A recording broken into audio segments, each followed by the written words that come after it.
নমস্কার।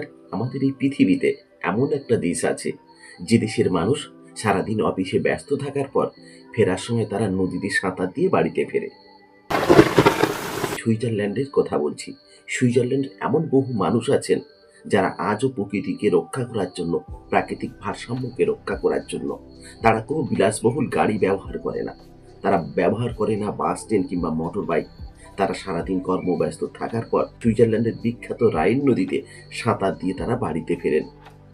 আজকের এই প্রতিবেদনে আপনাদের শোনাবো সুইজারল্যান্ডের রাইন নদীতে সুইজারল্যান্ডবাসী কিভাবে সাঁতার দিয়ে তারা বাড়িতে ফেরে। টাই কোট পরা কর্পোরেট কর্মকর্তারা কাজ শেষ করে সোজা চলে আসেন নদীর পাড়ে। তারপর শুরু হয় এক অনন্য জলযাত্রা। নদীতে নামার আগে তাদের প্রস্তুতিটাও বেশ মজার।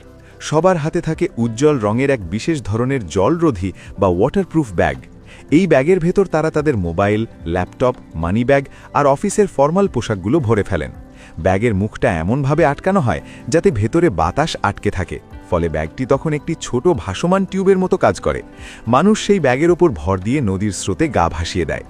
শত মানুষ এই নদীর স্রোতে ভেসে ভেসে নিজেদের গন্তব্যের দিকে এগিয়ে যান। কারো ২০ মিনিট, কারো বা আধ ঘন্টা লাগে নিজের বাড়ির কাছাকাছি ঘাটে পৌঁছতে। এরপর নদী থেকে উঠে পাড়েই থাকা সরকারি পরিবর্তন কক্ষে গিয়ে ভেজা কাপড় বদলে ফেলেন। ব্যাস, কোনো জ্যাম নেই, বাসের হর্ন নেই, একদম ফুরফুরে মেজাজে মানুষ বাড়ি ফিরে যায়। এই বিচিত্র যাতায়াত পদ্ধতির পেছনে রয়েছে দেশটির গভীর পরিবেশ সচেতনতা।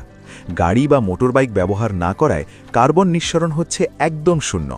যাতায়াত খরচ যেমন বাঁচছে, তেমনি রক্ষা পাচ্ছে প্রকৃতি।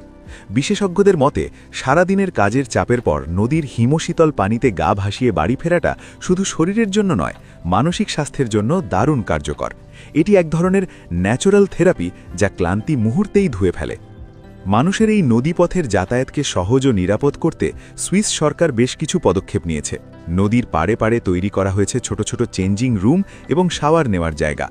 নদীর পানির মান নিয়মিত পরীক্ষা করা হয় যাতে এটি সাঁতার কাটা বা ভেসে চলার জন্য সম্পূর্ণ নিরাপদ থাকে। নিরাপত্তা কর্মীরাও সবসময় সজাগ থাকেন যাতে কোনো দুর্ঘটনা না ঘটে।